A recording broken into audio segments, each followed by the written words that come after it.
Կեղծ է այս թեզը եւ այն դիտարկումը, որ մենք պետքա նայենք ինքներս մեզ եւ հասկանանք, թե ինչ է մեզ հետ տեղի ունեցել պատմական տարբեր ժամանակաշրջանում, այդ պատմական իրողության հերքման մասին չի։ Սա ինքնահայեցման մասին է եւ առաջին հերթին այն մասին է, որ մենք նայենք եւ տեսնենք, թե պատմական տարբեր ժամանակաշրջանում ինչեր են մեր հետ տեղի ունեցել, որ այլևս երբեք տեղի չունենա եւ մենք կարողանանք կանխել նման ողբերգությունները մեր ժողովրդի հետ տեղի ունեցող, տեղի ունեցած։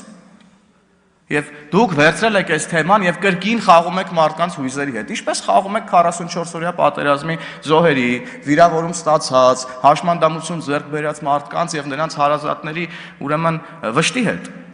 Ինչպես խաղում եք վերջերս Փարաքարում տեղի ունեցած դեպքերի հետ կապված այդ շրջանակի մարդկանց վշտի հետ։ Դուք ընդհանրապես ման եք գալիս վիշտ եւ ցավ, որ գաք դրա վրա փորձեք քաղաքական միավորներ հավաքել։ Էսա, ժողովուրդ ջան։ Երբ որ այստեղ գալիս եք եւ փորձում եք մարդկանց համոզել, որ